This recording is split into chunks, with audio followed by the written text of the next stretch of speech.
IT. You good? All right, I'm good too. That's about as much as I I'll can. go back to paper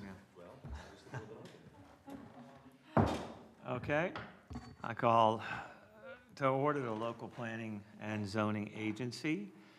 May we please have a roll call? Rick Portell, Here. Ed Meckowitz, Here? Dan Sullivan, Here. Michael Antini is not present, Alan King, Here. Aaron Trauger, Here. David Valito. Here. Okay, we have the approval of the prior minutes. Does anybody have any comments about the last meeting or anything they want to go over? Make a motion to approve. Do I have a second? I'll second. All in favor? Aye. Okay, that's approved. Okay, new business.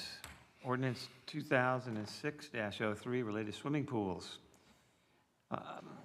We have a new zoning code that we're relating to swimming pools, providing for implementation, providing for severability, any conflicts, and giving an effective date. What, do we have any comments on what this said?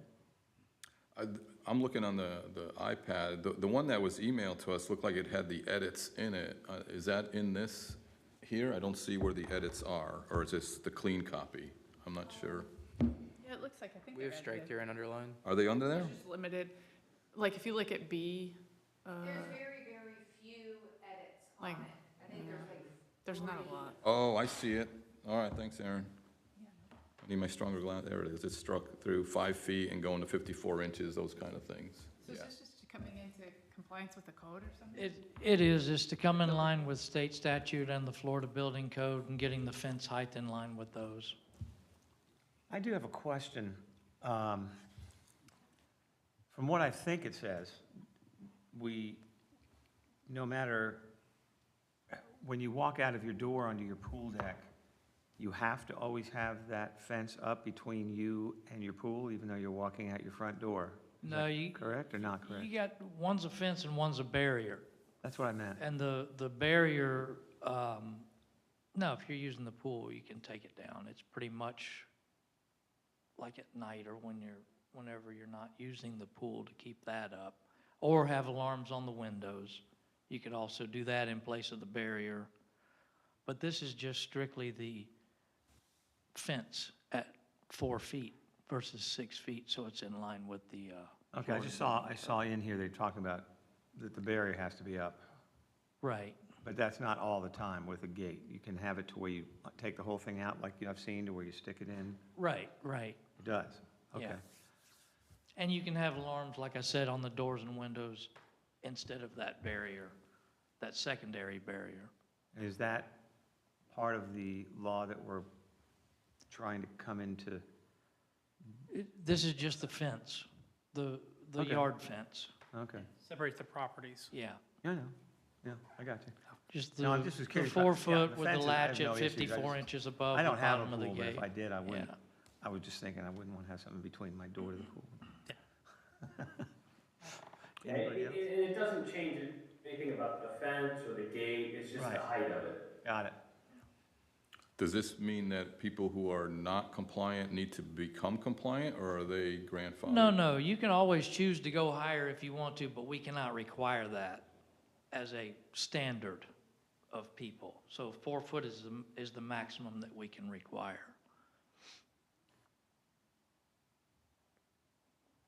Because if you want to go more stringent than the Florida Building Code, you have to go before them in Tallahassee and commission them and explain why you think you need 6 feet instead of 4.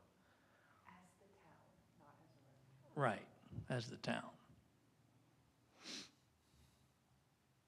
So then most everything, if it's only a 4-foot rule, they would already probably be in compliance already, right? I mean. Right. Yeah, okay. yeah. Current code was 6 feet, so. Okay, that's what I meant, okay. I Yeah. just- Yeah, I'm just- it's 4 feet in the entire Yeah. state. As Okay. far as I know, it's that way across the nation. I don't know for sure. Water parks, everything is 4 feet. Okay, so it's not causing any problems with it. Okay, so we're, Turns out very few Americans good can for get you. over a 4-foot fence. yeah. 6 was excessive. Anybody else have any comments or questions? No. Okay. Do I have a motion? Is the, so what's before us is to approve these changes. Yes. Is that what it is? So I'll make a motion regarding ordinance 2026-03 related to the swimming pools to approve the changes that have been presented. Second, do I have a I'll second? second. All those in favor? Aye. All opposed? Okay, we carry. Okay, unfinished business. We have something to talk about here about. Yes, at our last meeting, August 11th of 2025, Member Trauger recused herself from voting. And I just have a form, the 8B from the state that she filled out that I have to read. And it basically says that she abstained from voting because she could have possibly gained a private gain or loss interest based on the decision, and that is because she is a partner in Trauger Consulting who represented the applicant before the board. And I'm just gonna, I was required to read that in, then we'll put it as an addendum to the minutes on the last August meeting minutes. That's all.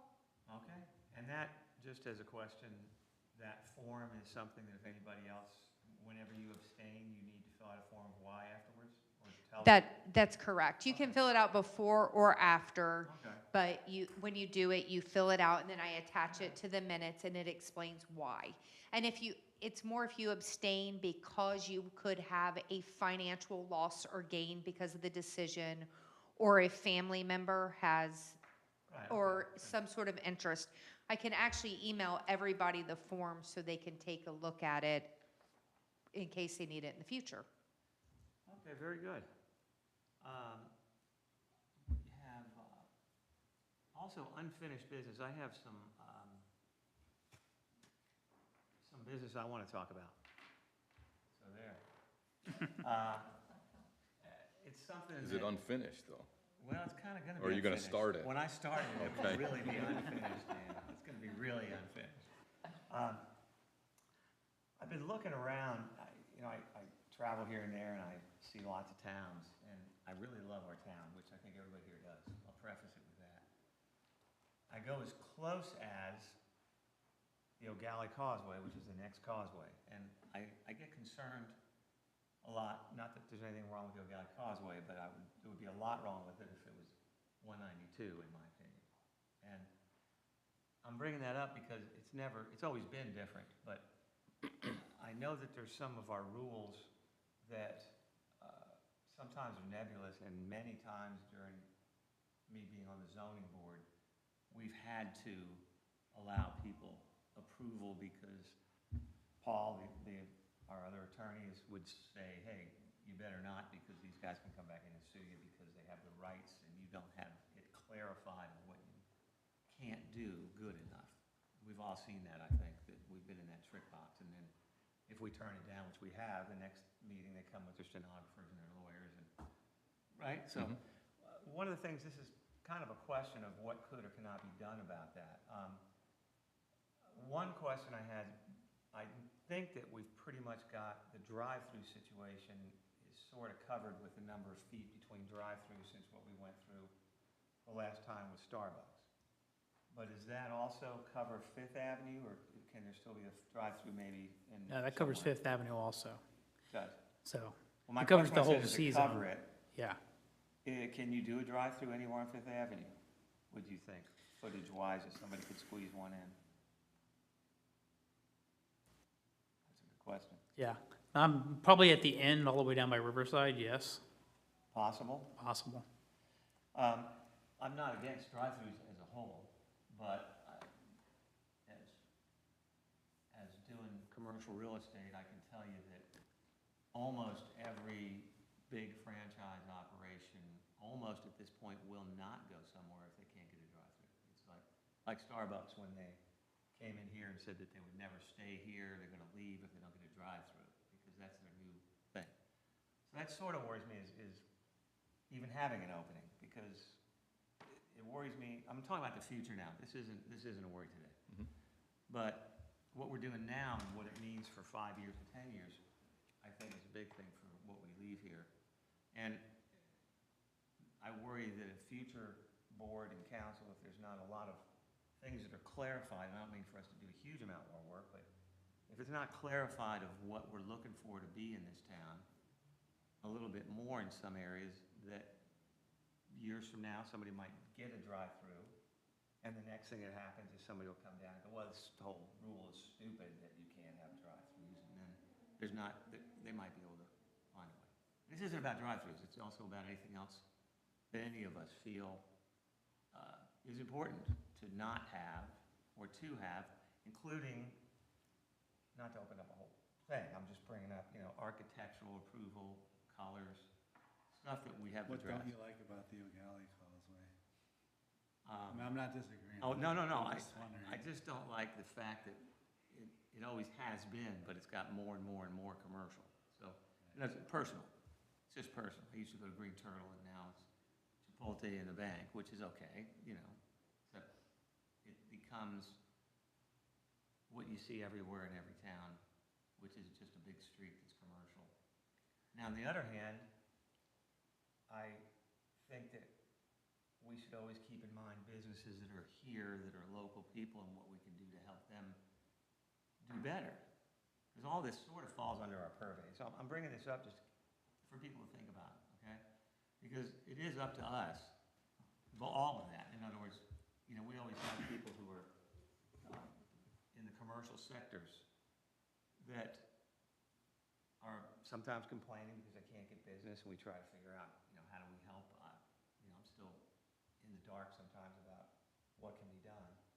So, I'd love to see that feeling in the town is what I mean. It's still mostly local people, mostly. Yeah, I'm sure there's no way to code that, right? Not that They're way. local people. No, I just Yeah. want Yeah, they locals. get one set of rules. And we have to know them. Yeah. And, no, Trade on the we can't quite do S&P, that. it's like, But there are certain things that, put a drive-through in here. there's certain rules that, I don't know if we want to keep all of the fast food franchises or anything like that away. Some people might like them, but in general, the look and the feel of who we are. And I don't have an answer when I'm talking about it. I just thought I'd bring it up because, I've heard during the election just now, it was a simple election, but I heard a number of people that were newer to town saying, oh, we have to get this town straightened out, and it's got to be more progressive, and we need to bring more big new stuff in. And I'm like, okay, well, I've heard that since I've lived here, which is when I was in high school. And, but, whenever I hear it and we have something we might be able to do. So I just want everybody to think about it.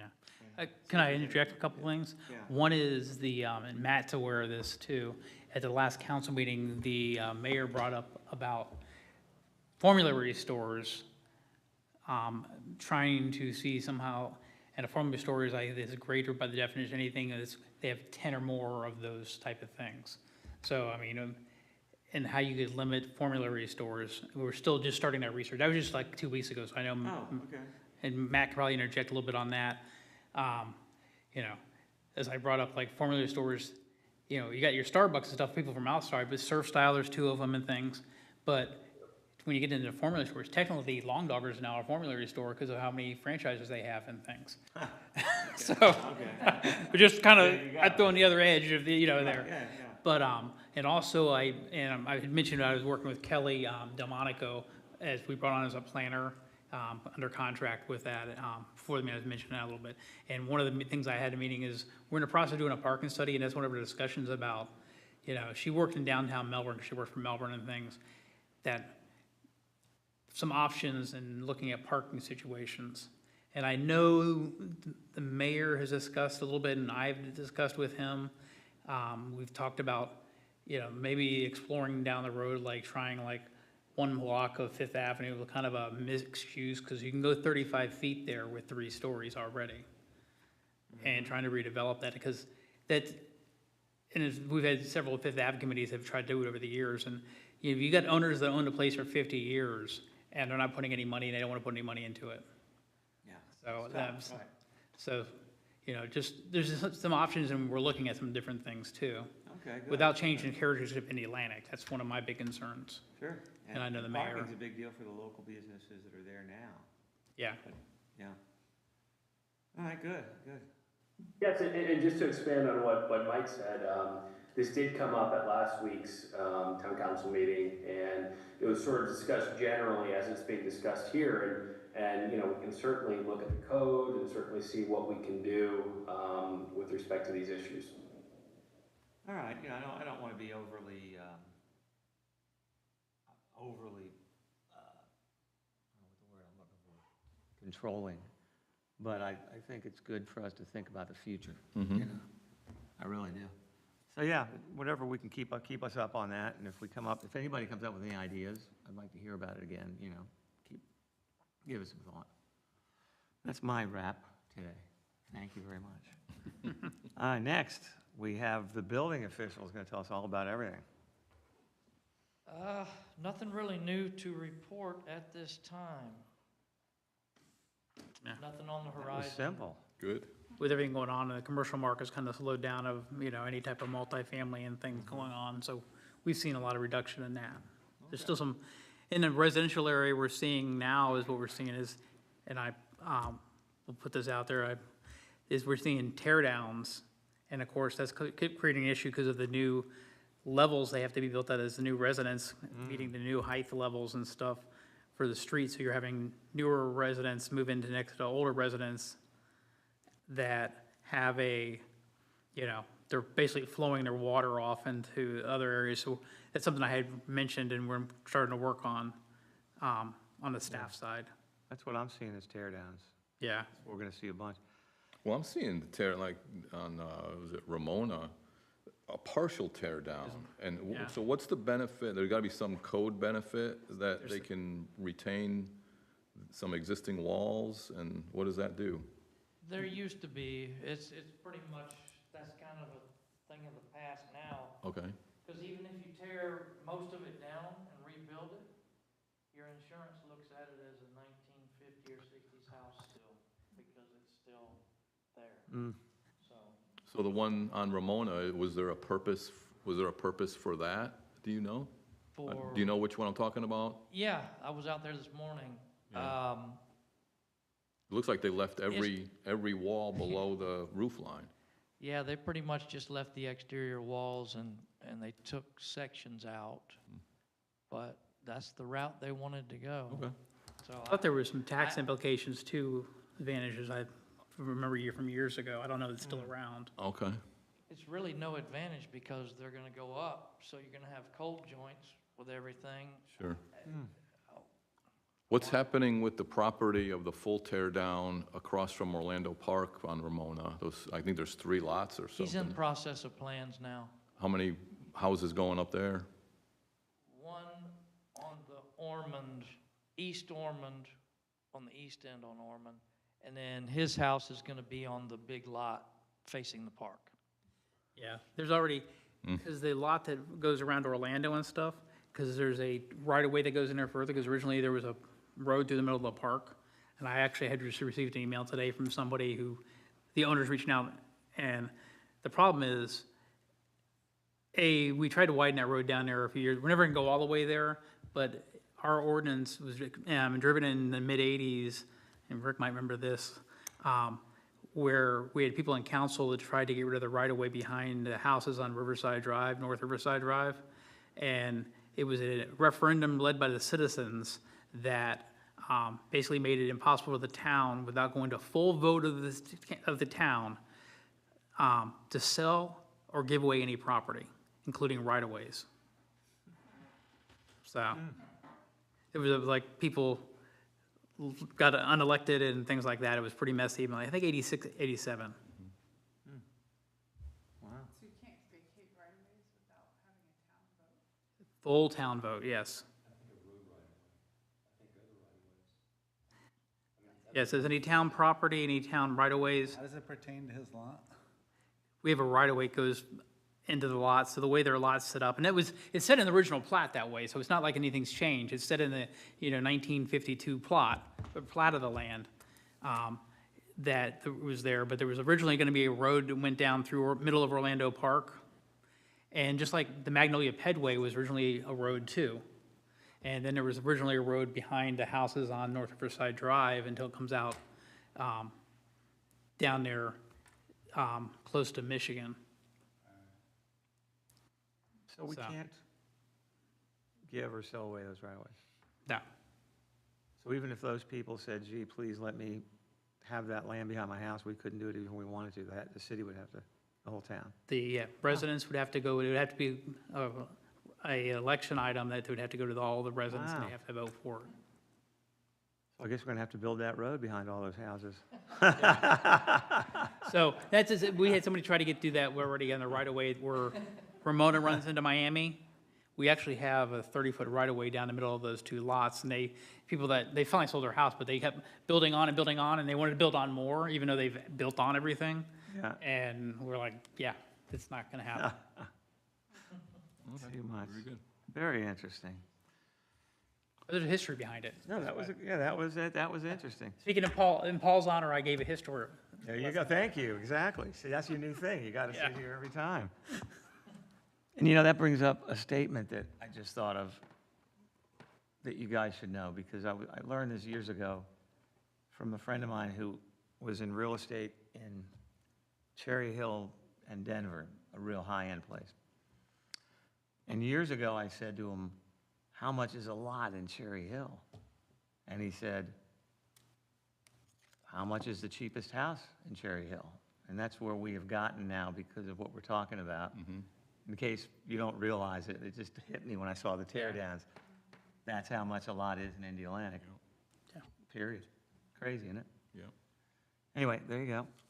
All right, we have an adjournment. Let's, do we have anybody who wants to make a motion? I'll make a motion. I figured. All in favor? Aye. All right. Fast. Thank you. Wonderful. Thank you. And thanks for the iPads too, you guys. I know.